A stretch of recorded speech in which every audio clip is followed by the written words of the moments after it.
मुख्य न्यायाधीश की नियुक्ति राष्ट्रपति,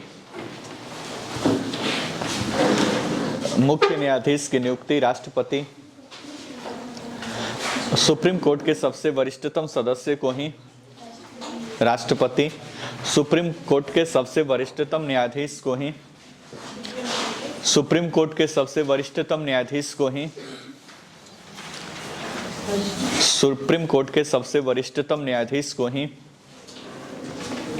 वरिष्ठतम न्यायाधीश को ही मुख्य न्यायाधीश नियुक्त करता है। वरिष्ठतम न्यायाधीश को ही मुख्य न्यायाधीश नियुक्त करता है। मुख्य न्यायाधीश नियुक्त करता है। पूर्ण विराम। पैराग्राफ चेंज करके लिखिए। सर्वोच्च न्यायालय के निर्णय के अनुसार, सर्वोच्च न्यायालय के निर्णय के अनुसार, निर्णय के अनुसार सर्वोच्च न्यायालय के निर्णय के अनुसार उच्चतम न्यायालय में अन्य न्यायाधीशों की नियुक्ति, उच्चतम न्यायालय में अन्य न्यायाधीशों की नियुक्ति, सर्वोच्च न्यायालय के निर्णय के अनुसार उच्चतम न्यायालय में अन्य न्यायाधीशों की नियुक्ति, अन्य न्यायाधीशों की नियुक्ति, अन्य न्यायाधीशों की नियुक्ति, नियुक्ति कॉलेजियम के द्वारा, कॉलेजियम की सलाह से की जाएगी। लिख रहे हैं बोर्ड पे, कॉलेजियम की सलाह से, कॉलेजियम की सलाह से की जाएगी। कॉलेजियम की सलाह से की जाएगी। पूर्ण विराम। कॉलेजियम, उसे में लिखे कॉलेजियम, कॉलेजियम 5 सदस्यीय होगा, मतलब इसमें 5 लोग होंगे। 5 सदस्यीय होगा जिसमें एक मुख्य न्यायाधीश, जिसमें मुख्य न्यायाधीश एवं 4 अन्य वरिष्ठतम सदस्य, जिसमें एक मुख्य न्यायाधीश एवं 4 अन्य वरिष्ठतम न्यायाधीश शामिल होते हैं। एक मुख्य न्यायाधीश एवं 4 अन्य वरिष्ठतम न्यायाधीश शामिल होते हैं।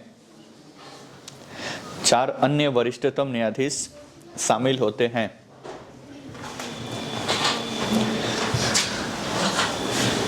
पूर्ण विराम।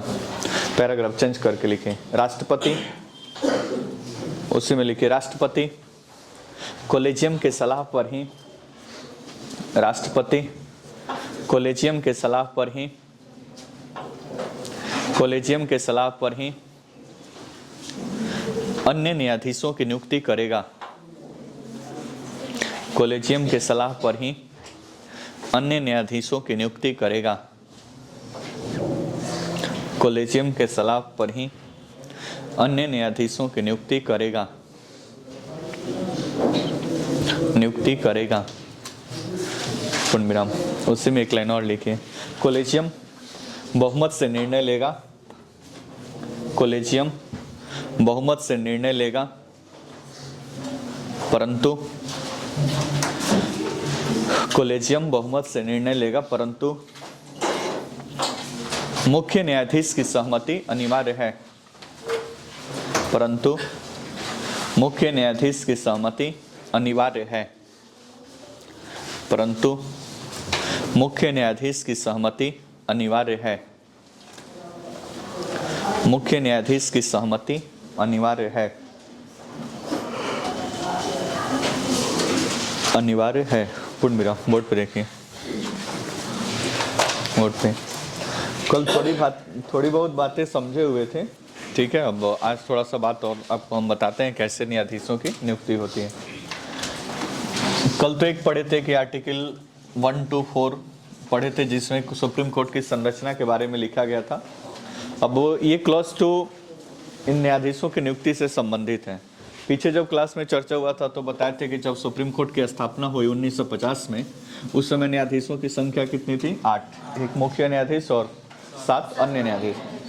वर्तमान में बात करें तो 1 + 33, यानी टोटल न्यायाधीशों की संख्या कितना है? 34।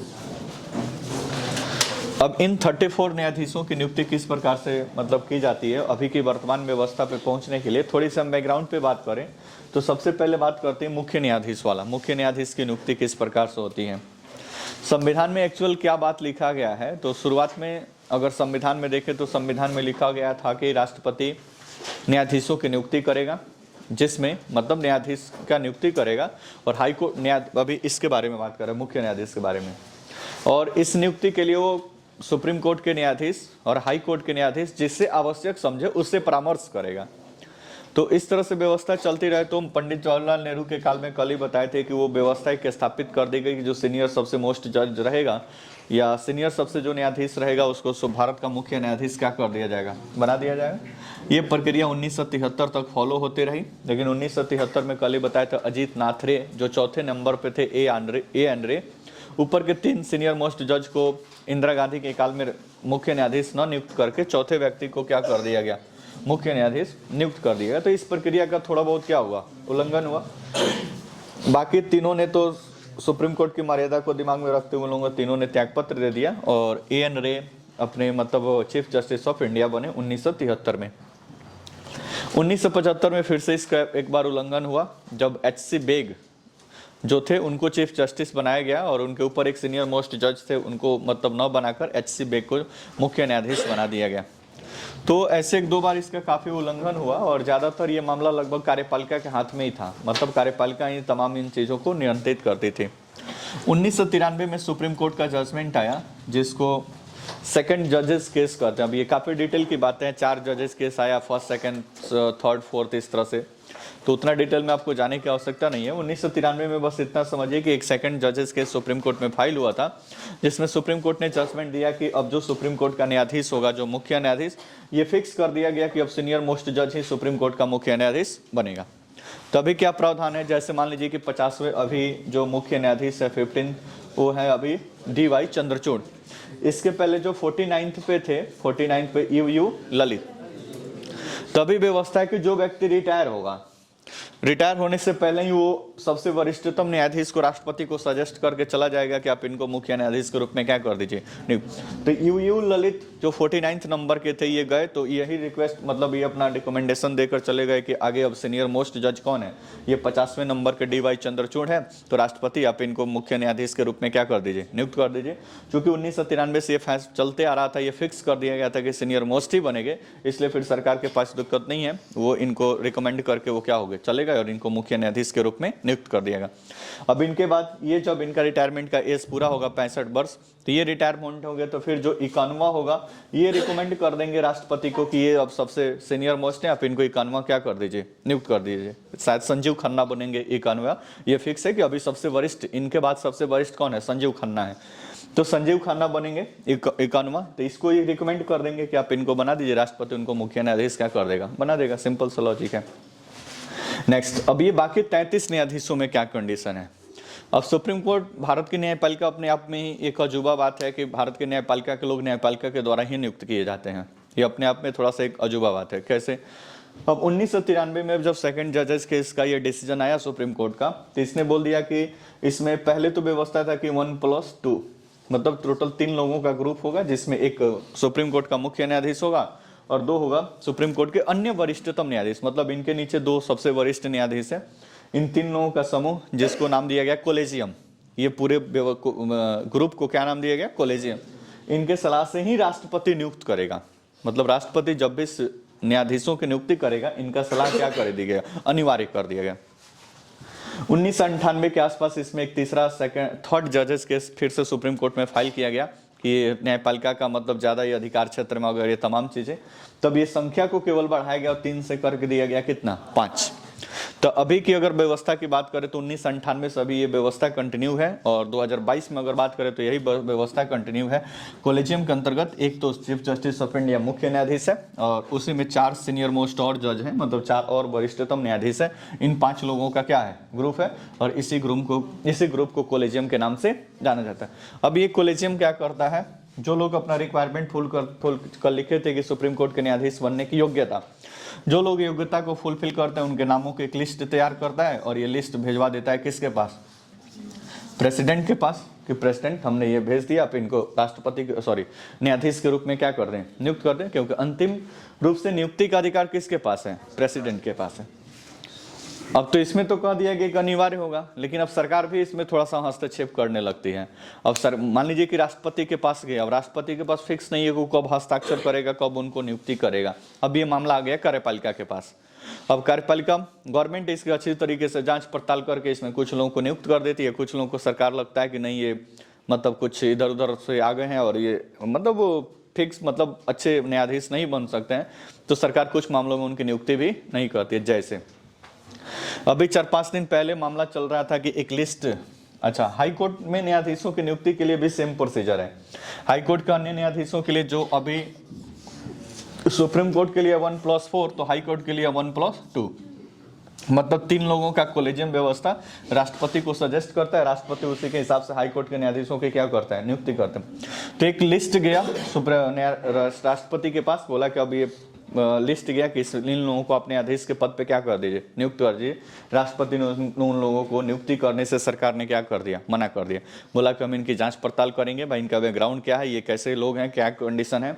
तो फिर यहाँ पे थोड़ा सा विवाद उत्पन्न हो गया कि एक तरफ सुप्रीम कोर्ट चाहता है कि न्यायपालिका पूरी तरह से भरे रहे और काम करे, दूसरी तरफ सरकार भी उसमें थोड़ा बहुत क्या करती है, हस्तक्षेप करने लगी। वर्तमान में अगर फुली बात करें कि किस प्रकार से होता है, तो सुप्रीम कोर्ट पे न्यायाधीशों की नियुक्ति ये 5 सदस्यीय जो कोलेजियम व्यवस्था है, ये अपना सजेशन भेजते हैं सरकार के पास, यानी राष्ट्रपति के पास, जो कि पता है कि राष्ट्रपति तो मंत्रिपरिषद के सलाह से ही काम करता है। तो मंत्रिपरिषद भी इस पर जब वेरीफाई कर देती है, तब सुप्रीम कोर्ट में या फिर हाई कोर्ट में न्यायाधीशों की क्या होती है, नियुक्ति होती है। यहाँ तक कोई दिक्कत तो है। नियुक्ति से संबंधित यानी न्यायाधीशों की नियुक्ति से संबंधित जब वर्तमान सरकार सत्ता में आई 2014 में, तो 2014 में एक कानून बना जिसका नाम था NJSC, national judicial appointment council, राष्ट्रीय न्यायिक नियुक्ति आयोग। ये अलग से एक कमीशन बनाया गया, क्योंकि ये जो कोलेजियम व्यवस्था, ये कोलेजियम व्यवस्था इसका संविधान में कहीं चर्चा नहीं है। ये सुप्रीम कोर्ट का केवल एक आदेश है जो 1993 में आया था सेकंड जजेस केस में, कि इसकी न्यायाधीशों की नियुक्ति कोलेजियम के थ्रू किया जाएगा। संविधान में अगर एग्जैक्ट भाषा की अगर बात करें तो संविधान के आर्टिकल 124 क्लॉज 2 में लिखा हुआ है कि राष्ट्रपति नियुक्ति करेगा, लेकिन न्यायाधीशों की क्या सलाह से। ये कोलेजियम सुप्रीम कोर्ट के द्वारा स्थापित एक व्यवस्था है जिसका न तो संविधान में चर्चा है, न तो पार्लियामेंट से कोई कानून वानून इसके लिए पारित हुआ है। फिर आगे चलकर जब ये वर्तमान सरकार सत्ता में आई, तो राष्ट्रीय न्यायिक नियुक्ति आयोग, नेशनल जुडिशियल अपॉइंटमेंट काउंसिल की एक संविधान संशोधन बिल लाया गया, और इसमें व्यवस्था किया गया कि एक 6 सदस्यीय टीम रहेगी, जिसमें 3 लोग न्यायपालिका के होंगे, 1 होंगे कानून मंत्री और 2 होंगे कानून के जानकार। ये 6 लोगों की टीम बनेगी, और ये 6 लोग ही अब डिसाइड, मतलब ये 6 लोग जिस नाम पे, मतलब ये 6 लोग नाम डिसाइड करेंगे, और जिस नाम पे इनका डिसीजन हो जाएगा फिर उन्हीं को हाई कोर्ट और सुप्रीम कोर्ट में राष्ट्रपति न्यायाधीश के रूप में क्या कर देगा, नियुक्त कर देगा। सरकार इस संविधान संशोधन बिल को पार्लियामेंट में रखी, लोकसभा से भी पारित हुआ, राज्यसभा से भी पारित हुआ। प्रणब मुखर्जी उस समय प्रेसिडेंट थे, उनका हस्ताक्षर भी लगा। तब तक इसको सुप्रीम कोर्ट में चैलेंज कर दिया गया, सुप्रीम कोर्ट ने इस पूरे को क्या कर दिया, खारिज कर दिया। बोला कि न्यायपालिका के कार्यों में, क्योंकि इसमें एक विधि मंत्री खोजा, वो कार्यपालिका का हिस्सा था, बोला कि इसमें कार्यपालिका का हस्तक्षेप है और पूरा कानून को ही रद्द घोषित कर दिया, और पुनः से जो चलती आ रही थी ये कोलेजियम व्यवस्था, ये फिर आगे क्या कर गई, कंटिन्यू कर गई। अभी फिलहाल में हाल फिलहाल फिर से ये विवाद स्टार्ट हो गया है कि अब न्यायाधीशों की नियुक्ति किस प्रकार से हो, क्या न्यायाधीश ही न्यायाधीश की नियुक्ति कराएंगे। क्योंकि कुछ ऐसे केस में देखा गया है कि मतलब हाई कोर्ट और सुप्रीम कोर्ट की बात करें तो इसमें से 50% लोग ऐसे हैं जो 50-60 घराने हैं, घर मतलब कुछ ऐसे फैमिली बैकग्राउंड के लोग हैं जो उन्हीं के मतलब पुत्र, उन्हीं के पुत्र, उन्हीं के पुत्र, ऐसे करके कभी उनका फूफा का लड़का तो कभी उनका बुआ का लड़का, ऐसे करके सब न्यायाधीश इधर उधर क्या हुए हैं, बने हुए हैं। तो सरकार चाहती है कि थोड़ा सा न्यायपालिका में फेयर रहे और थोड़ा सा यहाँ पे कार्यपालिका का मतलब ये कुछ योगदान हो और दोनों मिलजुल कर इसको क्या करे, कंट्रोल करे। तो फिर से एक बार चर्चा में आ गया है कि NJSC टाइप का कोई ऐसा एक कानून होना चाहिए न्यायाधीशों की नियुक्ति के लिए। लेकिन फिर आगे देखिए वर्तमान में व्यवस्था तो अभी कहाँ तक है, कोलेजियम तक है। अन्य न्यायाधीश, मुख्य न्यायाधीश तो वरिष्ठता के आधार पर हो जाता है, जो सबसे वरिष्ठ, और अन्य न्यायाधीश के लिए कोलेजियम जो सुझाव देगी उसी के हिसाब से राष्ट्रपति करेगा, उसके बियॉन्ड नहीं जा सकता है। यानी ये नहीं जी, मान लीजिए कि 10 नामों का लिस्ट कोलेजियम ने भेजा प्रेसिडेंट के पास, तो उन 10 को छोड़कर सरकार ने बोला कि हमारे ये 5 लोगों को कर दीजिए, तो ऐसा भी राष्ट्रपति नहीं कर सकता है।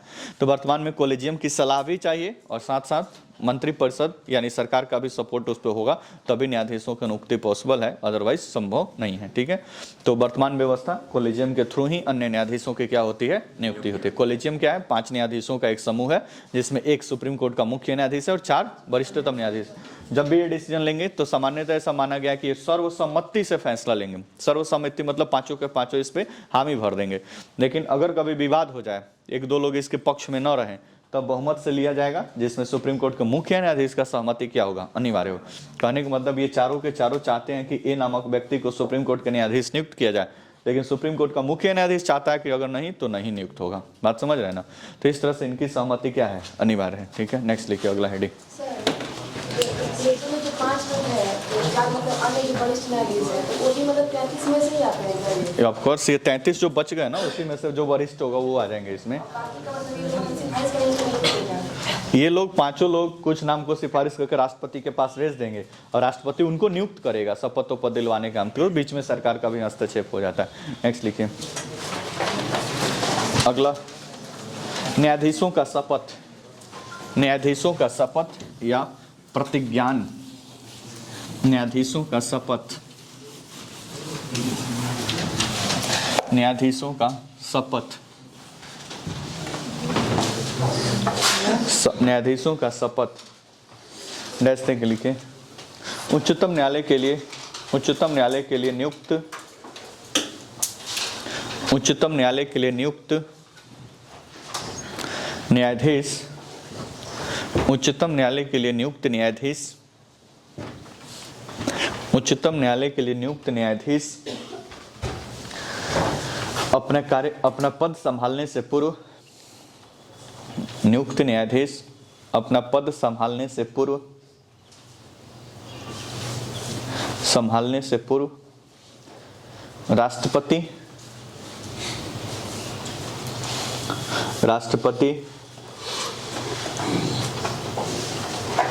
या राष्ट्रपति द्वारा नियुक्त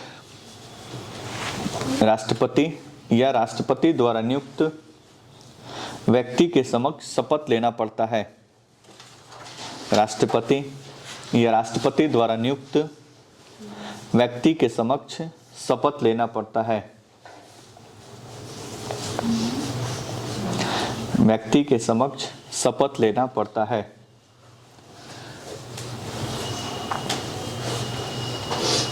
शपथ लेना पड़ता है पूर्ण। कहने का मतलब कि जितने 1+33 ये जितने न्यायाधीश हैं, तो इनको या तो राष्ट्रपति शपथ दिलवाएगा या राष्ट्रपति द्वारा नियुक्त, यानी राष्ट्रपति किसी और व्यक्ति को अपॉइंट कर देता है कि हम नहीं जाएंगे, आप ही शपथ दिलवा दीजिएगा, तो वो दिलाएंगे। फिलहाल सामान्यतः राष्ट्रपति ही दिलाता है। जैसा भी देखे जो सुप्रीम कोर्ट के मुख्य न्यायाधीश थे उनको द्रौपदी मुर्मू जी ने शपथ दिलवाया था। आप न्यूज़ में इस बात को देखे होंगे। नेक्स्ट हेडिंग डालिए, न्यायाधीशों का कार्यकाल। न्यायाधीशों का कार्यकाल, पूरा बात हो रहा है 1+33 ये के साथ। न्यायाधीशों का कार्यकाल, न्यायाधीशों का कार्यकाल, कार्यकाल नेक्स्ट से लिखिए। संविधान में उच्चतम न्यायालय के न्यायाधीशों का कार्यकाल, संविधान में उच्चतम न्यायालय के न्यायाधीशों का कार्यकाल, उच्चतम न्यायालय के न्यायाधीशों का कार्यकाल तुम बताओगे? मिनिमम उम्र कितना है न्यायाधीश बनने का? मिनिमम, हेलो कल आई थी ना, बताओ मतलब कितने वर्ष के कम लोग न्यायाधीश नहीं बन सकते हैं? सर 35 के नीचे के लोग न्यायाधीश नहीं बन सकते और 65 के ऊपर। तुम बताओ गलती।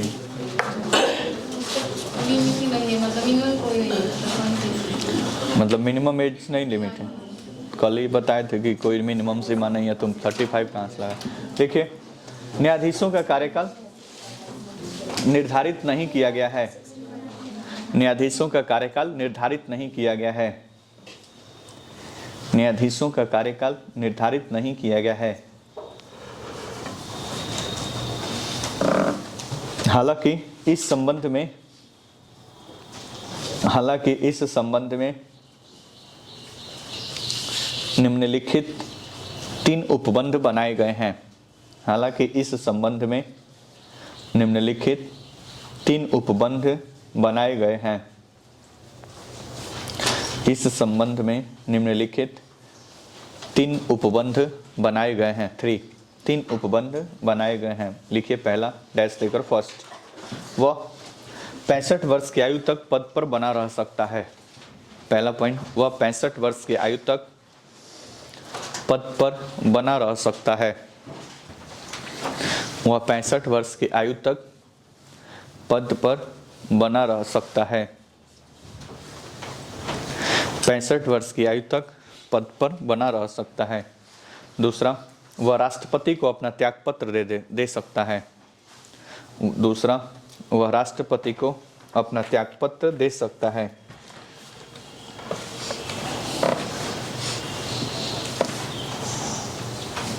दे सकता है।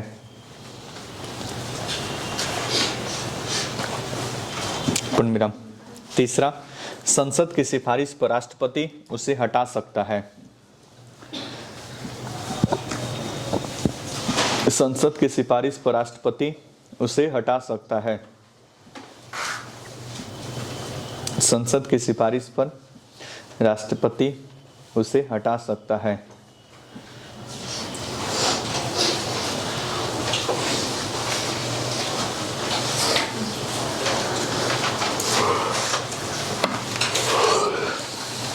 देखिए,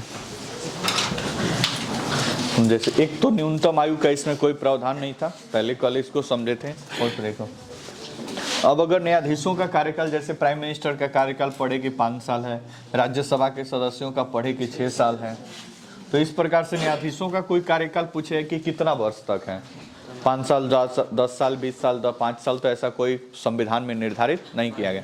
तो क्या इसका मतलब है कि वह जीवन अपने पद पर रहेंगे? ऐसा भी व्यवस्था नहीं। तो उनके कार्यकाल से संबंधित 3 बातें कही गई हैं, मतलब उनका कार्यकाल कब समाप्त हो सकता है। तो कंडीशन नंबर 1, वो कब ज्वाइन किए हैं इससे कोई लेना देना नहीं है। जब उनका एज 65 वर्ष पूरा हो जाएगा, उनको अब से पद से क्या कर देना है, हट जाना है, कोई दिक्कत परेशानी। मान लो कि 30 साल में ही ज्वाइन कर लिए तो इनका कार्यकाल 35 वर्ष हो जाएगा। अगर 62 साल में ज्वाइन किए तो कार्यकाल 3 वर्ष हो जाएगा। अगर 50 साल में तो कार्यकाल 15 वर्ष हो जाएगा। बात समझ रहे ना? तो फिक्स नहीं है। अधिकतम आयु कितना है? 65 वर्ष। 65 वर्ष की आयु तक अपने पद पे बने रह सकते हैं। कंडीशन नंबर 2, ये अपना त्यागपत्र दे दें। किसको? प्रेसिडेंट को। तो प्रेसिडेंट को अपना त्यागपत्र दे देंगे तो फिर इनका पद क्या हो जाएगा? खाली हो जाएगा। कोई दिक्कत परेशानी। तीसरा कंडीशन क्या बन सकता है? अगर इनको हटाना हो तो फिर संसद की सिफारिश पर राष्ट्रपति से क्या कर सकता है? हटा सकता है। संसद की सिफारिश मतलब क्या? महाभियोग टाइप का कुछ यहाँ पे व्यवस्था क्या किया जाएगा? अपनाया जाएगा। मतलब इनको ये राष्ट्रपति के प्रसाद पर्यंत नहीं है। जैसे राज्यपाल के साथ क्या कंडीशन था कि राज्यपाल राष्ट्रपति के प्रसाद पर्यंत, उसको हटाने के लिए पार्लियामेंट वगैरह के सजेशन की आवश्यकता नहीं थी। राज्यपाल राष्ट्रपति को जब विचार आएगा उसको क्या कर देगा? हटा देगा। बात समझ रहे हैं ना? लेकिन सुप्रीम कोर्ट के न्यायाधीश राष्ट्रपति के प्रसाद पर्यंत नहीं है। यद्यपि हटाएगा राष्ट्रपति ही, लेकिन वो प्रस्ताव कहाँ से पास होना चाहिए? संसद के। और संसद से ये दोनों प्रस्ताव अभी आगे आएगा। संसद से ये दोनों प्रस्ताव दोनों सदनों से ये 2/3 बहुमत से क्या होता है? पारित होता है। विशेष बहुमत सेकंड प्रकार इसमें इस्तेमाल किया जाता है। जिस दिन विशेष बहुमत डिस्कस हुआ था उस दिन इसकी पूरी प्रक्रिया हमने डिस्कस किया था कि 2/3 और 50% +1 दोनों एक ही साथ क्या हो? अप्लाई हो। अगर इससे प्रस्ताव ये पारित होता है फिर न्यायाधीश को अपने पद से क्या होगा? हटना पड़ेगा। परंतु ये हटाने का प्रस्ताव भी तभी आएगा जब उस पर कोई मतलब दुराचार या फिर दुर्व्यवहार का कोई, या कदाचार यानी भ्रष्टाचार का कोई आरोप लगा हो, या फिर इसके ऊपर कोई दुर्व्यवहार का आरोप लगा हो, तभी ये मतलब आ सकता है इसके खिलाफ हटाने का प्रस्ताव। किसी भी हालत में ऐसा नहीं कि किसी सांसद का मूड घुमा और न्यायाधीश को हटाने का प्रस्ताव ला दिया, ऐसा व्यवस्था नहीं है। संविधान में साफ साफ लिखा हुआ है कि सिद्ध कदाचार या फिर किसी दुर्व्यवहार के आरोप में ही सुप्रीम कोर्ट के न्यायाधीशों को हटाने का प्रस्ताव पार्लियामेंट में आ सकता है, अदरवाइज नहीं आए। ठीक है, अब ये पूरा प्रोसीजर कैसे फाइनल होगा? नेक्स्ट हेडिंग डालिए, न्यायाधीशों को हटाने की प्रक्रिया या न्यायाधीशों को हटाना।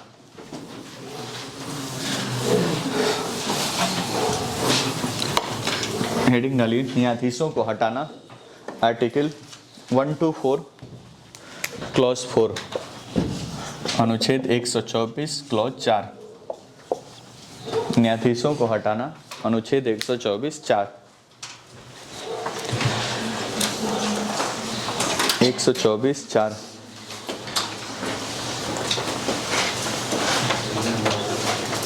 चलिए वोट प्रे किए। किसकी सिफारिश को हटाएगा भाई? हटाएगा तो राष्ट्रपति, लेकिन सिफारिश किसकी लगेगी? संसद की। अब संसद से ये कैसे व्यवस्था आगे बढ़ेगा उस पर बात कर रहे हैं। तो संसद में आपको पहले से ही पता है, एक है लोकसभा और एक है कौन? राज्यसभा। कोई दिक्कत परेशानी? अब मान लो किसी न्यायाधीश के ऊपर हटाने का प्रस्ताव लाया गया। मान लो कि कोई ए नामक न्यायाधीश है जिसको हटाना है सुप्रीम कोर्ट में। अच्छा, हाई कोर्ट के न्यायाधीशों को हटाने का भी सेम प्रोसीजर यही है, ठीक है? इसलिए एक बार समझ लीजिए, बाकी हाई कोर्ट में वो कॉपी पेस्ट हो जाएगा। मान लीजिए कि ए नामक कोई न्यायाधीश है, इसको हटान देना है।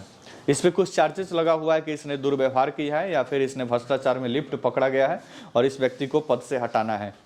तो इसको हटाने का प्रस्ताव लोकसभा से भी आ सकता है, राज्यसभा से भी आ सकता है, दोनों हाउस में से किसी भी हाउस से आ सकता है, परंतु कोई अकेले व्यक्ति इस प्रस्ताव को नहीं ला सकता है। लोकसभा में लाने के लिए 100 लोगों का क्या चाहिए? समर्थन। अगर यही प्रस्ताव राज्यसभा में आता है तो 50 सदस्यों का क्या चाहिए? किसी एक ही सदन में चाहिए। अगर लोकसभा में इसको ला रहे हैं तो आपको किसके सदस्य? 100, और राज्यसभा में ला रहे हैं तो 50। सपोज करिए कि ये प्रस्ताव कोई लोकसभा का सांसद ला रहा है तो उसको 100 सदस्यों का समर्थन चाहिए। कहने का मतलब इस प्रस्ताव पर उस सांसद के साथ 100 और सांसदों का क्या होना चाहिए? हस्ताक्षर। कहाँ के? लोकसभा के। तब ये प्रस्ताव इंट्रोड्यूस किया जाएगा कहाँ पे? लोकसभा में। मान लीजिए कि कोई लाया और इस पे 100 सदस्यों का हस्ताक्षर लग गया तो ये प्रस्ताव आ गया कहाँ पे? लोकसभा में। कोई दिक्कत परेशानी? यहाँ तक कोई दिक्कत? लोकसभा में प्रस्ताव आ गया। अब लोकसभा में प्रस्ताव आने के बाद ये मामला चला जाएगा लोकसभा स्पीकर के पास, लोकसभा अध्यक्ष के पास। कोई दिक्कत परेशानी? अच्छा, जैसे ही प्रस्ताव आया तो 14 दिन का न्यायाधीशों को जिसके ऊपर लगा है उसको 14 दिन नोटिस दिया जाएगा कि 14 दिन के भीतर अपने पक्ष में आपको कुछ कहना है तो आप पार्लियामेंट में आकर अपना विचार रख सकते हैं। तो इसको बोलते हैं कि 14 दिन का क्या दिया गया? नोटिस दिया गया। उसके बाद ये चला गया किसके पास? लोकसभा स्पीकर के पास। अभी लोकसभा के स्पीकर के पास इतना पावर है कि अगर यहीं से ये प्रस्ताव खारिज कर देता है तो प्रस्ताव यहीं से समाप्त। कोई दिक्कत? अगर प्रस्ताव को ये आगे बढ़ा देता है तो प्रस्ताव आगे कंटिन्यू, मतलब अगर नहीं कर देता है, मतलब इस प्रस्ताव को चाहता है कि वो आगे नहीं लाया जाए तो इसको वहीं से क्या कर देगा? खारिज। अगर इस पे यस कर देता है तो फिर प्रस्ताव आगे क्या होगा? जैसे ही ये लोकसभा स्पीकर यस करेगा, ये सौंप दिया जाएगा एक जांच समिति को कि इनके ऊपर जो चार्ज लगा हुआ है उसको एक जांच समिति क्या करेगी? जांच करेगी। मामला उलझ रहा है? कहने का मतलब कि सबसे पहले 100 लोगों का हस्ताक्षर लगा तो ये प्रस्ताव आया लोकसभा में, तुरंत 14 दिन का नोटिस दिया गया, जिसके विरोध में लाया गया है वो अपना विचार रखना चाहे तो रख सकते हैं। फिर ये लोकसभा स्पीकर के पास जाएगा, लोकसभा स्पीकर यहीं से खारिज करना चाहे तो यहीं से खारिज भी कर सकता है। एक्सेप्ट कर ले तो प्रस्ताव आगे बढ़ेगा। एक्सेप्ट कर देगा तो जो इनके ऊपर आरोप लगाए कि किस आरोप में, बोले ना कि दुर्व्यवहार या फिर कदाचार के आरोप में, तो जो आरोप लगा है वो आरोप सही है कि नहीं सही है, इसके जांच के लिए एक समिति संविधान में दी गई है जिसको जांच समिति के नाम से जानते हैं। इस जांच समिति में 3 लोग क्या होते हैं? शामिल होते हैं। एक होता है सुप्रीम कोर्ट का मुख्य न्यायाधीश यानी CJI, chief justice of India. अगर इन्हीं पे चार्ज लग गया है तो कोई अन्य न्यायाधीश, बोलो ना जैसा। एक होगा हाई कोर्ट का कोई न्यायाधीश, हाई कोर्ट का न्यायाधीश, कोई दिक्कत परेशानी। और एक होगा प्रख्यात न्यायवादी, न्यायविद, प्रख्यात न्यायविद, मतलब कानून का क्या होगा? जनता। ये तीनों लोग इन पे जो आरोप लगा है उसको क्या करेंगे? जांच करेंगे। जांच में अगर मान लीजिए कि ये पाते हैं कि गलत आरोप लगा दिया गया है तो ये प्रस्ताव यहीं से क्या हो जाएगा? खारिज। अगर ये मान लेते हैं कि ये जांच सही है, इन पे जो आरोप लगा है वो क्या है? सही है, तो आपस से इस प्रस्ताव पर क्या होगा? विचार। अब ये प्रस्ताव मतलब फिर से दोबारा से ये लोकसभा में आएगा। अब लोकसभा इसको खारिज नहीं कर सकते, मतलब स्पीकर के पास अब पावर नहीं है इसको खारिज करने का। अब इस प्रस्ताव पर वोटिंग होगा। क्या होगा भाई? वोटिंग होगा, क्योंकि अंततः ये प्रस्ताव पार्लियामेंट से क्या होगा? पारित भी तो होना है, तब इस पे वोटिंग होगा। अगर वोटिंग हुआ और दूसरा प्रकार का विशेष बहुमत इनको मिल गया, यानी 2/3 और 2/3 के साथ साथ 50% + 1, जो दूसरे प्रकार के विशेष बहुमत की खासियत है। ये काफ़ी डिटेल में आपको बहुमत के क्लास में ये बात समझाया गया है। 3 केस लेकर हम इसको समझाए थे। तो 2/3 चाहिए और 50 + 1 चाहिए। और यहाँ से प्रस्ताव पारित हो गया तो मान लिया जाएगा कि ये प्रस्ताव लोकसभा से क्या हो गया? पारित। कोई दिक्कत परेशानी? उसके बाद से ये प्रस्ताव जाएगा कहाँ पे? राज्यसभा में। तो ये प्रस्ताव गया कहाँ पे? कोई दिक्कत परेशानी। अब राज्यसभा में इतना झमेला नहीं होगा कि ये फिर से राज्यसभा स्पीकर उसको क्या करेगा, कुछ नहीं। अब राज्यसभा में डायरेक्ट वोटिंग होगा, बात समझ रहे हैं ना। राज्यसभा में डायरेक्ट वोटिंग होगा और वोटिंग में भी यहाँ से भी 2/3 और 50% + 1 से क्या हो गया, पारित। यानी उपस्थित और मतदान करने वाले सदस्यों का 2/3 जो कुल सदस्यों के बहुमत यानी कुल सदस्यों को 50% + 1 से भी क्या हो, अधिक हो।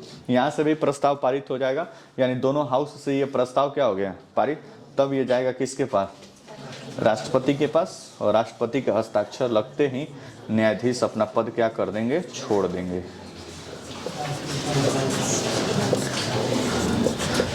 कोई दिक्कत। अगर राष्ट्रपति यहीं पर हस्ताक्षर न करे तो पूरा प्रस्ताव खारिज, कोई फायदा नहीं है, क्योंकि राष्ट्रपति का भी हस्ताक्षर क्या है, जरूरी है। बात समझ में आए ना। तो इस तरह से पूरा न्यायाधीशों के हटाने की प्रक्रिया है। हाई कोर्ट के लिए भी यही है और सुप्रीम कोर्ट के लिए भी यही है, दोनों में कोई अंतर नहीं है। ठीक है, यहाँ से लिखना स्टार्ट करिए, वहाँ तक पहुँचाइए, देख लेंगे। हेलो, लिखो जल्दी। हाँ प्रस्ताव आया लोकसभा में, यस नो समझ रहे थे तो अभी थोड़ा बहुत बना लीजिए इसमें से कि घर पे समझने में अपने हिसाब से, नहीं तो हम इसके बारे में थोड़ा बहुत लिखवा देते हैं। पहले बनाइए, पहले लिखे हो गए।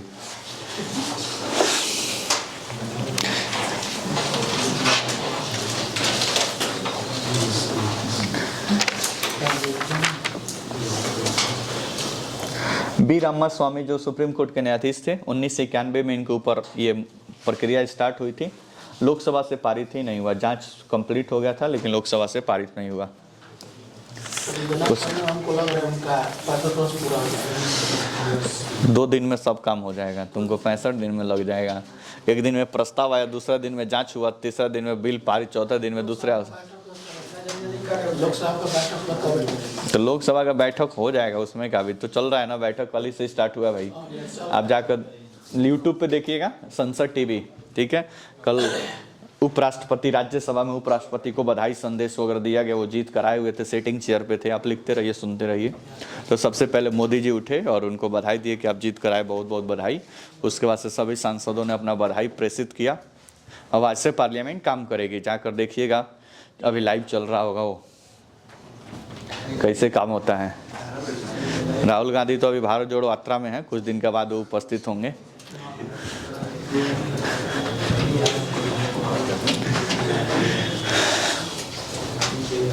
हो गया।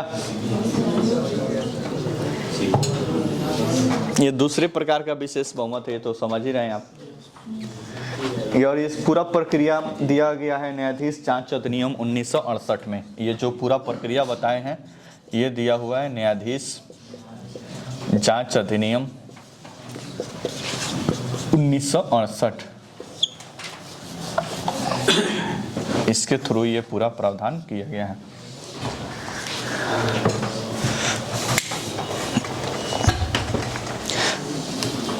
ये न्यायाधीश जांच अधिनियम में ही इसको महाभियोग बोला गया है, संविधान में इसको महाभियोग नहीं बोला गया है। ये पहले भी हम आपको बताए थे, संविधान में केवल राष्ट्रपति के लिए महाभियोग शब्द का इस्तेमाल किया गया है। ठीक है, ये अलग से जो कानून है उसमें ये महाभियोग लिखा गया है। और इसी प्रक्रिया से हटते हैं सुप्रीम कोर्ट के न्यायाधीश, ऐसे ही हटते हैं हाई कोर्ट के न्यायाधीश, इसी प्रक्रिया से हटते हैं चीफ इलेक्शन कमिश्नर, मुख्य चुनाव आयुक्त, और इसी प्रक्रिया से हटते हैं controller editor general of India, CAG. ये 4 लोगों को हटाने का प्रक्रिया एक समान है।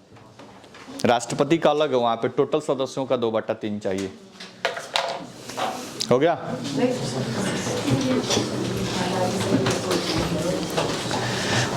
तो संसद के सुझाव पे राष्ट्रपति, संसद का सुझाव मतलब क्या, ये पूरा पारित होकर राष्ट्रपति के पास जाना, उस तरह से।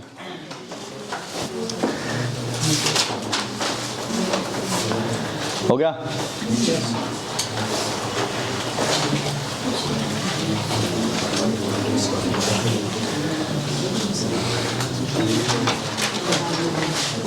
देश से लिखिए, कुछ लाइन लिखिए नीचे।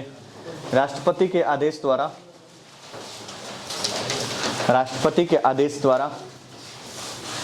उच्चतम न्यायालय के न्यायाधीशों को हटाया जा सकता है। राष्ट्रपति के आदेश द्वारा उच्चतम न्यायालय के न्यायाधीशों को हटाया जा सकता है। उच्चतम न्यायालय के न्यायाधीशों को हटाया जा सकता है। उच्चतम न्यायालय के न्यायाधीशों को हटाया जा सकता है, परंतु हटाया जा सकता है परंतु यह आदेश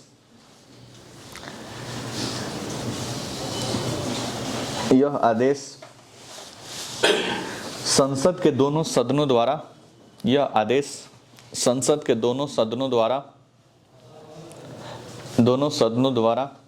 एक ही सत्र में दूसरे प्रकार के विशेष बहुमत से पारित होना चाहिए। दोनों सदनों द्वारा यह प्रस्ताव संसद के दोनों सदनों द्वारा एक ही सत्र में दूसरे प्रकार के विशेष बहुमत से पारित होना चाहिए।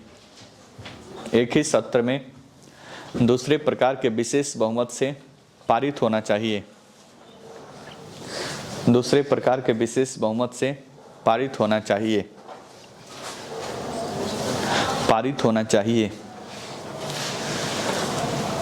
बात समझ रहे हैं ना? सत्र तो समझ ही रहे हैं ना आप?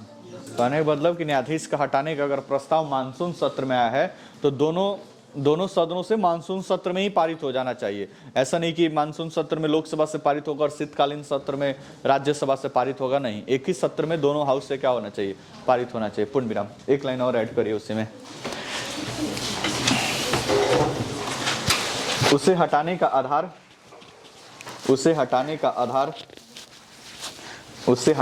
आधार दुर्व्यवहार या सिद्ध कदाचार हो। उसे हटाने का आधार दुर्व्यवहार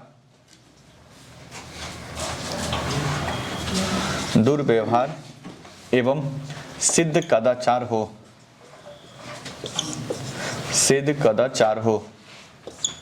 दुर्व्यवहार एवं सिद्ध कदाचार मतलब भ्रष्टाचार, और दुर्व्यवहार मतलब गलत काम कर दे कोई। सिद्ध कदाचार हो।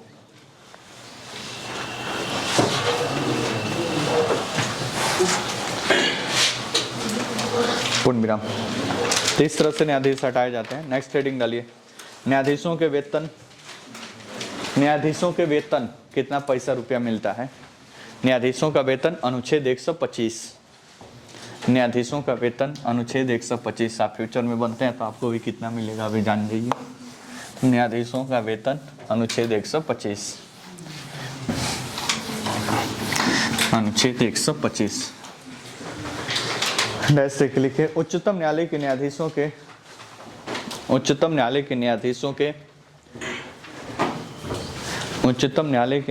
के वेतन भत्ते पेंशन आदि का निर्धारण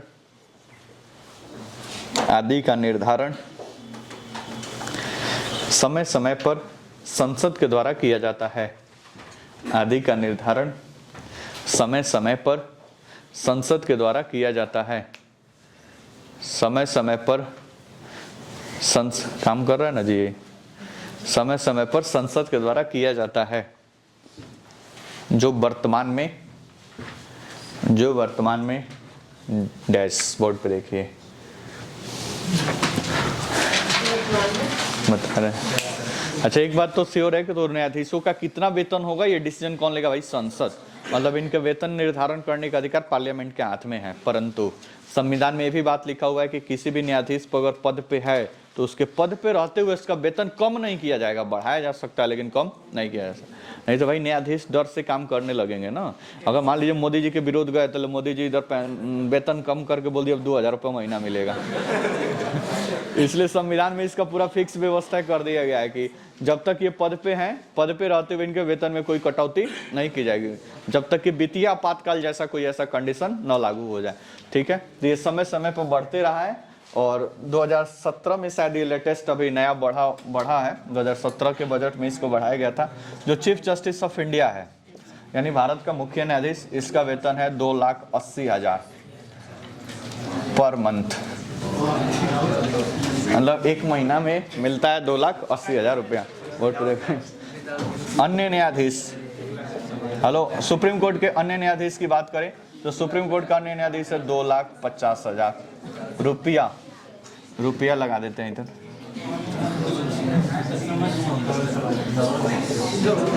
पर मंथ। डॉलर में तो, डॉलर में नहीं, रुपया में। रुपया का सिंबल कभी भी पहले लगाया जाता है, बाद में नहीं। हिंदी में लिखेंगे ये वाला तब ये बाद में रहता है, ये वाला पहले रहता है। लिखिए जल्दी।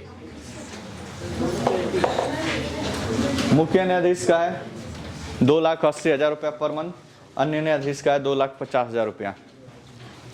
एक ही बार अकाउंट में आ जाता होगा, ठीक है।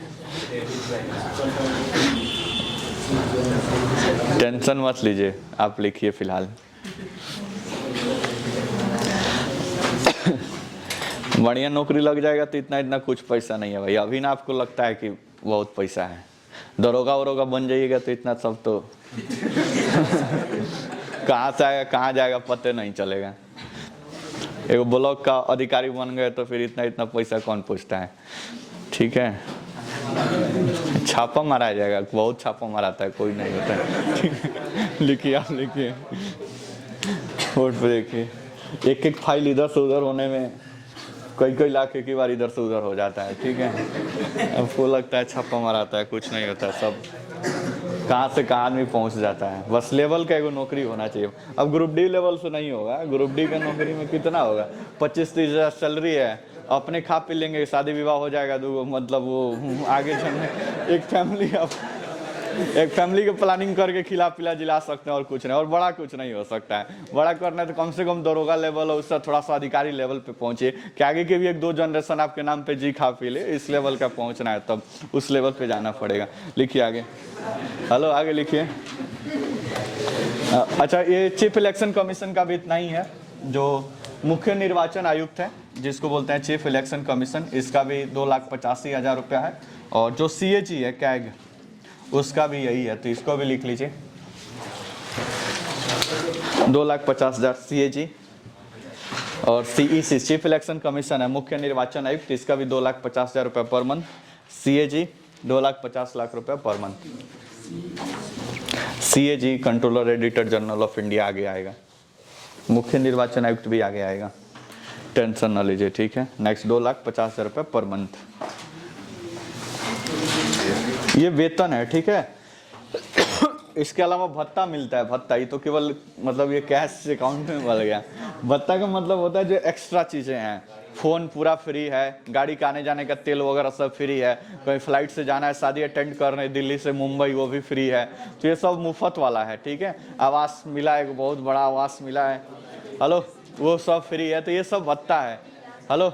और जब रिटायर हो जाएंगे तो रिटायरमेंट के समय इनका जितना वेतन है, मान लीजिए कि अभी यू ललित रिटायर हुए तो उनका वेतन था 2,80,000 रुपया, तो रिटायरमेंट के बाद इसका हाफ 50% 1,40,000 रुपया उनको मिलेगा पेंशन, समझ रहे हैं ना।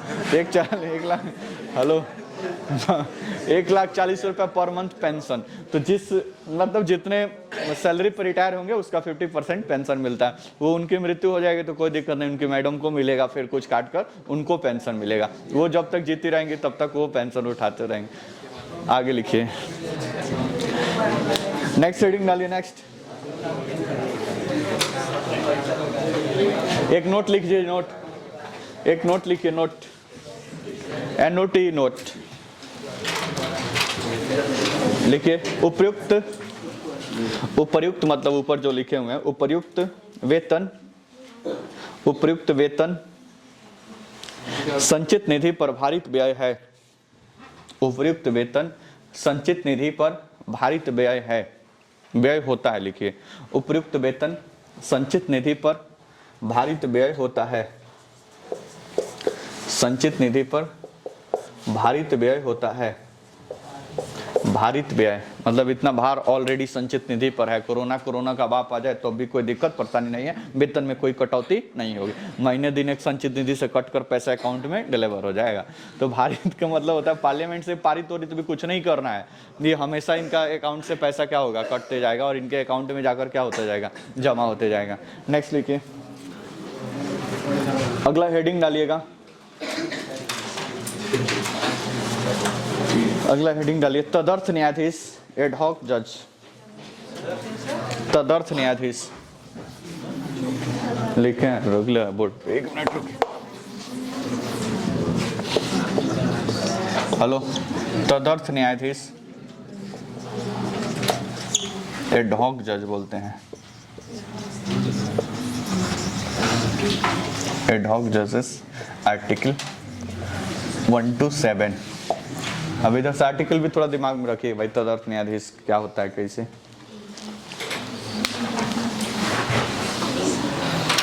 नेक्स्ट से लिखे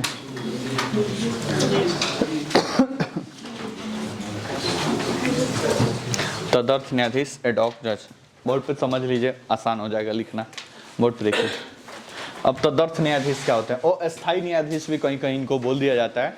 अब यहाँ से जो जो सिंगल आर्टिकल मिलेगा ना, इसको दिमाग में रखना है, बड़े लेवल के एग्जाम में आ जाता है कि तदर्थ न्यायाधीश किस अनुच्छेद के तहत, ठीक है। तो तदर्थ न्यायाधीश क्या होता है, मान लीजिए कि सुप्रीम कोर्ट के न्यायाधीश से 1 + 33 कितना होगा भाई, 34। कोई दिक्कत परेशानी। अब कभी कभी होता है कि सुप्रीम कोर्ट के पास मामले ज्यादा आ जाए, नहीं समझे। मान लीजिए कि क्लास चल रहा है, बच्चे अचानक बढ़ने लगा, हम अकेले सारी चीज़ें हैंडल ना कर ले तो दो काम चलाओ मास्टर साहब और रख लेंगे कि थोड़ा थोड़ा लोग को आप पढ़ा दीजिए। बात समझ रहे हैं ना। जैसे ही बच्चे फिर चले जाएंगे, काम खत्म, उनको हटा दिया जाएगा, तो इनको कहा जाएगा तदर्थ मास्टर साहब, बोलो ना तो वैसे सुप्रीम कोर्ट के पास भी होता है। सुप्रीम कोर्ट के पास कभी केस ज़्यादा हो जाए और ये 34 न्यायाधीश उस पूरे केस को मान लो कि नहीं हैंडल कर पा रहे हैं और जल्दी जल्दी केसों पे सुनवाई करना है भाई, लोगों का न्याय भी मिलना चाहिए। देर से मेला न्याय कोई न्याय नहीं होता है, मतलब टाइम पे न्याय मिल जाए तो उसका भी एक अलग ही बात होता है। तो सुप्रीम कोर्ट क्या करता है, समय समय पर तदर्थ कुछ न्यायाधीशों को क्या कर लेता है, भर्ती। और ये सामान्यतः वैसे न्यायाधीश होते हैं जो मतलब कंडीशन अप्लाई नहीं है, लेकिन सामान्यतः होते हैं जो रिटायर्ड जज होते हैं। मान लीजिए कि 65 वर्ष पे कोई रिटायर हो गया, तो रिटायर हो गया तो उसको एज ए तदर्थ न्यायाधीश 1-2 वर्ष रख लेंगे भाई, आप आइए, आपको एक्सपीरियंस भी है, कुछ दिन तक रहिए, आपको वेतन वगैरह सारी चीज़ें वही मिलते रहेंगे, आप कुछ दिन रहिए, जैसे ही मामला खत्म हो जाएगा, केस कम हो जाएगा, आपको फिर छुट्टी दे दिया जाएगा। तो तदर्थ न्यायाधीश मतलब एक प्रकार का अस्थायी न्यायाधीश होते हैं जिनकी नियुक्ति राष्ट्रपति ही करता है। इसमें तो कोई संदेह नहीं है भाई, नियुक्ति कौन करेगा, राष्ट्रपति। लेकिन इसकी सिफारिश सुप्रीम कोर्ट का मुख्य न्यायाधीश करता है, इसमें कोई सस्पेंस नहीं है। तो सुप्रीम कोर्ट के मुख्य न्यायाधीश की सिफारिश पर राष्ट्रपति इनकी नियुक्ति करता है। काम पूरा हो गया फिर इनको उनको पद से क्या कर दिया जाता है, हटा दिया जाता है। जितना दिन रहेंगे उतना दिन वेतन वगैरह इनको सुप्रीम कोर्ट के न्यायाधीश की भांति ही क्या होगा, मिलेगा सारी फैसिलिटी, लेकिन हटने के बाद से कोई पेंशन वंशन की व्यवस्था नहीं है। समझ गए, लिखिए।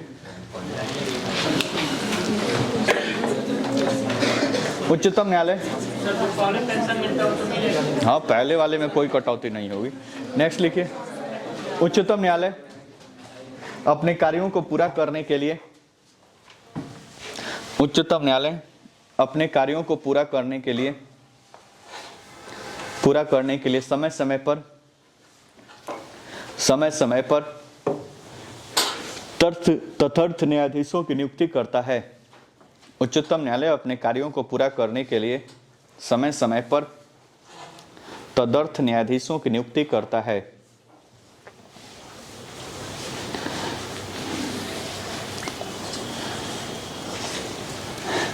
नियुक्ति करता है, पूर्ण विराम। इनकी नियुक्ति उल्टा हम बता दिए थे, ठीक है, आप उसको अब सीधा लिखवा रहे हैं, लिखें। इनकी नियुक्ति मुख्य न्यायाधीश, इनकी नियुक्ति मुख्य न्यायाधीश राष्ट्रपति के पूर्व मंजूरी के बाद ही करता है। इनकी नियुक्ति मुख्य न्यायाधीश राष्ट्रपति के पूर्व मंजूरी के बाद ही करता है।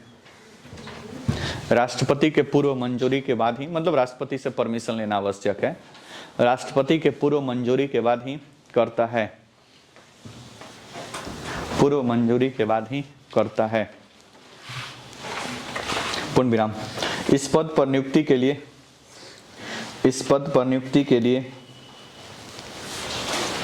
नियुक्ति के लिए उच्चतम न्यायालय के न्यायाधीश बनने की योग्यता होनी चाहिए। इस पद पर नियुक्ति के लिए उच्चतम न्यायालय के न्यायाधीश बनने की योग्यता होनी चाहिए, मतलब किसी को नहीं नियुक्त कर दिया जाएगा, न्यायाधीश बनने की योग्य हो आप तभी। सामान्यतः बोले है ना, फिक्स थोड़े ना, अभी अगला लाइन वही आएगा। उच्चतम न्यायालय के न्यायाधीश बनने की योग्यता होनी चाहिए। Note, NOT note. सामान्यतः उच्चतम न्यायालय के रिटायर्ड कहते सेवानिवृत्त, लिखिए, सामान्यतः उच्चतम न्यायालय के सेवानिवृत्त न्यायाधीश ही इस पद पर आते हैं। सामान्यतः उच्चतम न्यायालय के सेवानिवृत्त न्यायाधीश ही, रिटायर्ड जज, सेवानिवृत्त न्यायाधीश ही इस पद पर आते हैं, इस पद पर आते हैं, इस पद पर आते हैं। अच्छा, संवैधानिक पीठ तो आपको बताए थे ना, 5 या 5 से अधिक न्यायाधीशों का बेंच, न्यायाधीश अगर किसी मुद्दे को सुनते हैं उसको बोलते हैं संवैधानिक पीठ, और 5 से कम है तो उसको खंडपीठ के नाम से जाना जाता है, और जो इसको लीड करता है उसी के नाम पे उसका नाम रख दिया जाता है। नेक्स्ट हेडिंग डालिए, उच्चतम न्यायालय का स्थान, अनुच्छेद 130, सुप्रीम कोर्ट का स्थान, अनुच्छेद 130, उच्चतम न्यायालय का स्थान, अनुच्छेद 130।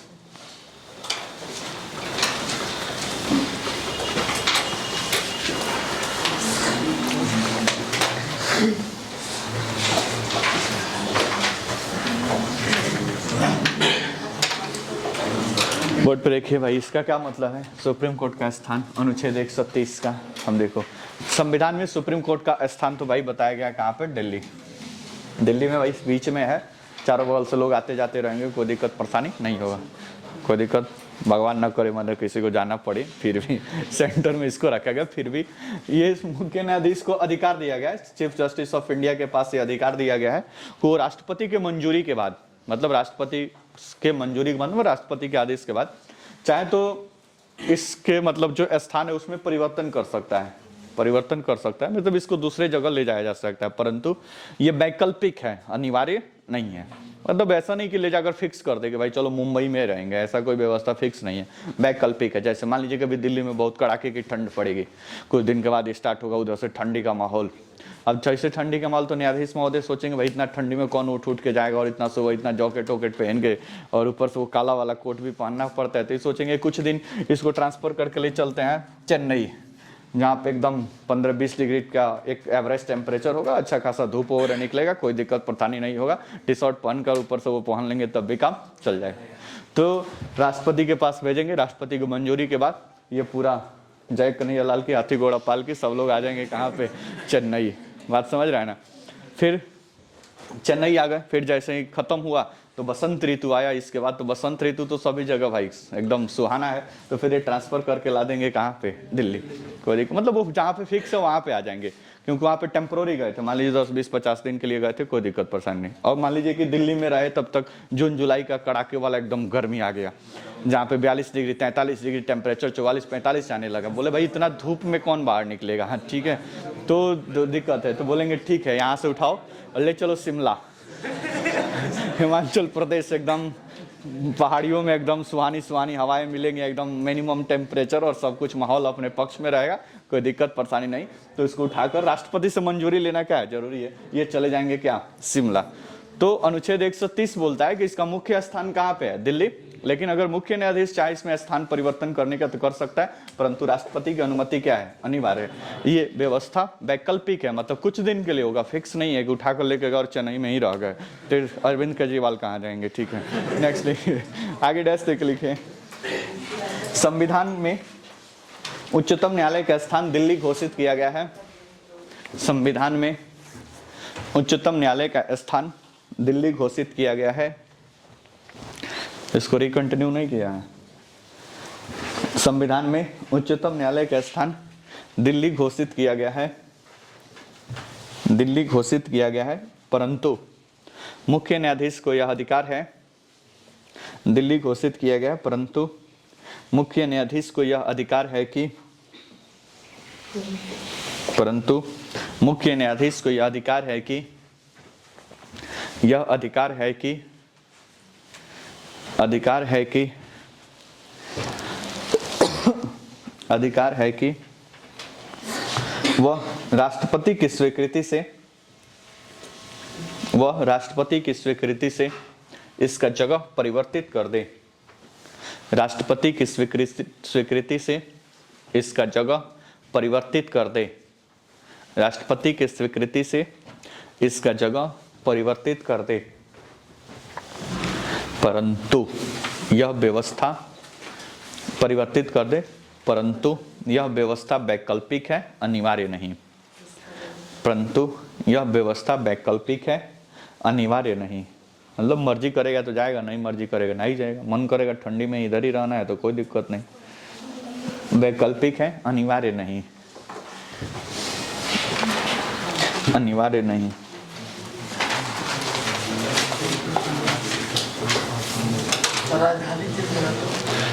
हाँ राजधानी चेंज होगा तो, राजधानी चेंज होगा तो डिपेंड करता है कि उसमें संविधान, उसमें क्या बोलते हैं, सुप्रीम कोर्ट को चेंज करने का प्रावधान है कि नहीं, वो भी आगे व्यवस्था होगा। नेक्स्ट लिखिए अगला हेडिंग, उच्चतम न्यायालय की शक्तियां एवं क्षेत्राधिकार। उच्चतम न्यायालय की शक्तियां एवं क्षेत्राधिकार। उच्चतम न्यायालय की शक्तियां एवं क्षेत्राधिकार। उच्चतम न्यायालय की शक्तियां एवं क्षेत्राधिकार।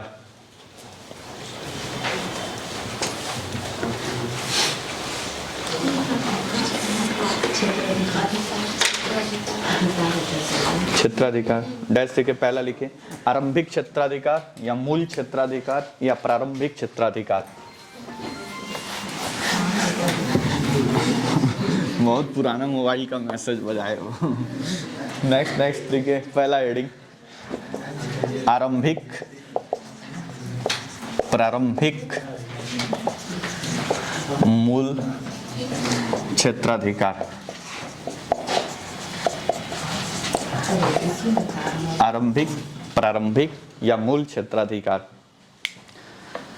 ओरिजिनल जुरिडिक्शन बोलते हैं, ये है शायद अनुच्छेद 100, शायद नहीं, अनुच्छेद 131। अभिलेख न्यायालय क्या है? 129 सब आएगा, अभी धैर्य रखिए। अभिलेख न्यायालय भी आएगा, बिना अभिलेख न्यायालय भी आएगा, सब आएगा। वोट पे देखिए, खत्म करके आज भेजेंगे आपको सुप्रीम कोर्ट, टेंशन मत लीजिए। आरंभिक क्षेत्राधिकार या मूल क्षेत्राधिकार या प्रारंभिक क्षेत्राधिकार क्या होता है समझिए। वोट पे देखो, वोट पे सामान्यतः, अच्छा इसका सामान्य सा मतलब है कि वैसे मामले, आरंभिक, प्रारंभिक या मूल, कहने का मतलब कि वैसे मामले, भारत में होने वाले वैसे मामले जिस पर सुनवाई का अधिकार सिर्फ और सिर्फ सुप्रीम कोर्ट के पास हो, दूसरा कोई न्यायालय उस पर विचार ही नहीं कर सकता है। उस केस की शुरुआत ही कहाँ से होगा? सुप्रीम कोर्ट से होगा। तो इसको बोलेंगे कि सुप्रीम कोर्ट का प्रारंभिक क्षेत्राधिकार है या मूल क्षेत्राधिकार है, इसमें दूसरा कोई हस्तक्षेप नहीं कर सकता। जैसे मान लीजिए कि बिहार और उत्तर प्रदेश सरकार के बीच लफड़ा फसाद हो गया। लफड़ा फसाद मतलब क्या सोच रहे हैं कि नीतीश कुमार जाकर कुछ बात बोलिया है योगी आदित्यनाथ को? ऐसा नहीं। मान लीजिए कुछ बात को लेकर बिहार सरकार और उत्तर प्रदेश सरकार के बीच कोई विवाद हो गया, तो अब ये विवाद कहाँ जाएगा? Patna high court? नहीं। ये विवाद जाएगा लखनऊ हाई कोर्ट? नहीं। तो ये कहाँ जाएगा भाई? सुप्रीम कोर्ट में। तो ये सुप्रीम कोर्ट का क्या कहलाएगा? क्षेत्राधिकार कहलाएगा, सॉरी मूल क्षेत्राधिकार या प्रारंभिक क्षेत्राधिकार या ओरिजिनल जुरिडिक्शन, क्योंकि ये मामले सिर्फ और सिर्फ सुनवाई इस पे कौन करेगा भाई? सुप्रीम कोर्ट ही करेगा, दूसरा कोई नहीं कर सकता। पहला पॉइंट। दूसरा, मान लीजिए कि केंद्र सरकार के ऊपर और राज्य सरकार के बीच कोई मामला फंस जाए, किसी बात को लेकर विवाद हो जाए। जैसे इधर मोदी जी कोई कानून पास किए और ममता बनर्जी कह रही है कि हम अपने यहाँ लागू ही नहीं होने देंगे, विवाद फंस गया भाई। बात समझ रहे हैं ना? मोदी जी पार्लियामेंट से कानून पास किए कि पीडीएस सब जो भी लोग को अनाज उठाना होगा आधार कार्ड अनिवार्य होगा। तब तक उधर केरल का चीफ मिनिस्टर बोल रहा है कि भाई आधार कार्ड हमारे यहाँ जनता का नहीं बना, इसलिए आधार कार्ड अनिवार्य हमारे यहाँ नहीं होगा। मामला फंस गया भाई। तो मामला फंस गया तो इस कंडीशन में क्या होगा? तो ये सेंट्रल और स्टेट के बीच क्या हो गया? विवाद हो गया।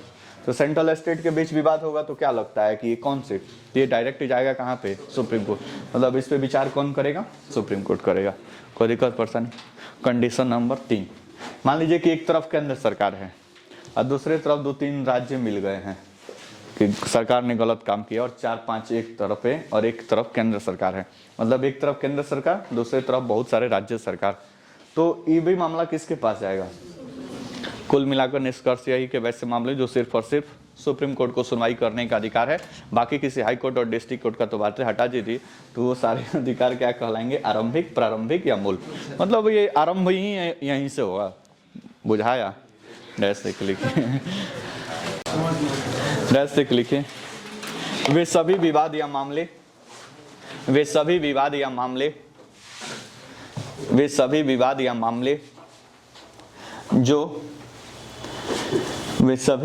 मामले जो सीधे उच्चतम न्यायालय के न्याय क्षेत्र में आते हैं,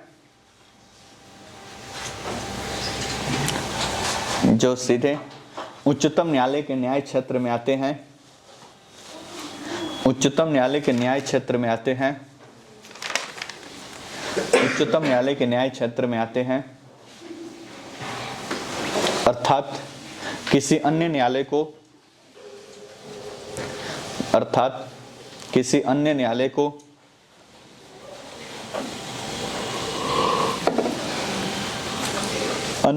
को ऐसे विवादों पर सुनवाई का कोई अधिकार प्राप्त नहीं है, अर्थात किसी अन्य न्यायालय को ऐसे विवादों पर सुनवाई का कोई अधिकार प्राप्त नहीं है,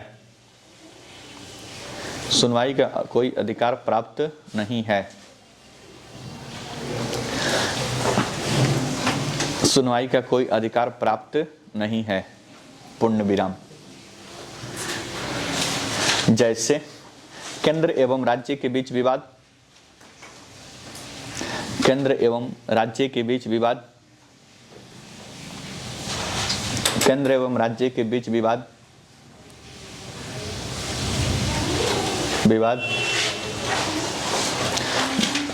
बी दूसरा पॉइंट, केंद्र और दो या दो से अधिक राज्यों के बीच विवाद, केंद्र और दो या दो से अधिक राज्यों के बीच विवाद, केंद्र और दो या दो से अधिक राज्यों के बीच विवाद। नेक्स्ट, दो या दो से अधिक राज्यों के बीच विवाद। तीसरा पॉइंट, दो या दो से अधिक राज्यों के बीच विवाद, दो या दो से अधिक राज्यों के बीच विवाद। बात समझ में आई क्या? बोलो ना जी। सिंपल सा लॉजिक है भाई। वैसा केस जो सिर्फ और सिर्फ सुप्रीम कोर्ट, इसका अनन्य एक्सक्लूसिव अधिकार भी बोला जाता है, अनन्य क्षेत्राधिकार, मतलब सिर्फ और सिर्फ यही सुनवाई कर सकता है। कोई दिक्कत? बोलो ना जैसनो, समझ में आ गया? तुम बताओ। हाँ, रीट का नाम सुने हो? रीट कौन जारी करता है? अनुच्छेद 32। तो बताओ कि रीट जारी करने का अधिकार बीच में कोई नहीं बोलेगा। सुप्रीम कोर्ट का मूल क्षेत्राधिकार में आता है कि नहीं? आएगा, मतलब यही सिर्फ सुनवाई करेगा। भाई अच्छा, क्या से हिला रही है जी? बताओ क्या क्या लगता है, ये प्रारंभिक क्षेत्राधिकार में आएगा? क्यों? क्योंकि हाईकोर्ट भी रीट जारी करता है। ठीक है, राइट, बात समझ में आया? अब देखो, रीट जारी करने का अधिकार यहाँ पे तो लिखवाया भी नहीं है, तो कहने का मतलब कि रीट जारी कर, अभी यहाँ पे क्या लिखे हैं? अपीलीय क्षेत्राधिकार या प्रारंभिक क्या है? वैसे मामले जो सिर्फ और सिर्फ सुप्रीम कोर्ट ही कर सके, दूसरा किसी के पास पावर ही नहीं है। जबकि रीट जारी करने का अधिकार मूल अधिकार में आप पढ़े थे, रीट जारी करने का अधिकार हाईकोर्ट के पास भी है और सुप्रीम कोर्ट के पास भी है। अनुच्छेद 32 के तहत सुप्रीम कोर्ट, अनुच्छेद 226 के तहत हाई कोर्ट। इसलिए रीट जारी करने का अधिकार प्रारंभिक क्षेत्राधिकार में नहीं आएगा, वो अलग से अधिकार है रीट जारी करने का अधिकार। बात बुझाया? देखिए अगला हेडिंग डालिए। अगला हेडिंग, न्यायाधीश का अधिकार या रीट जारी करने का अधिकार। अगला हेडिंग, न्यायाधीश या रीट जारी करने का अधिकार। न्यायाधीश या रीट जारी करने का अधिकार। रीट जारी करने का अधिकार, ये पूरा डिटेल में लिखवाया गया है आपको फंडामेंटल राइट्स वाले टॉपिक में। थोड़ा सा बस क्लू लिख लीजिए यहाँ पे। लिखिए, मौलिक अधिकारों के सामान्यतः, एक मिनट रुको, मौलिक अधिकारों के उल्लंघन पर, सामान्यतः मत लिखिएगा, मौलिक अधिकारों के उल्लंघन पर, मौलिक अधिकारों के उल्लंघन पर उच्चतम न्यायालय, मौलिक अधिकारों के उल्लंघन पर उच्चतम न्यायालय अनुच्छेद 32 के तहत, उच्चतम न्यायालय को अनुच्छेद 32 के तहत, अनुच्छेद 32 के तहत, उच्चतम न्यायालय को अनुच्छेद 32 के तहत रीट जारी करने का अधिकार प्राप्त है। अनुच्छेद 32 के तहत रिट जारी करने का अधिकार प्राप्त है। रिट जारी करने का अधिकार प्राप्त है, प्राप्त है। ज़्यादा ख़त्म करने से भी नहीं होगा, इसलिए रहने दिया जाता है, ठीक है। बाकी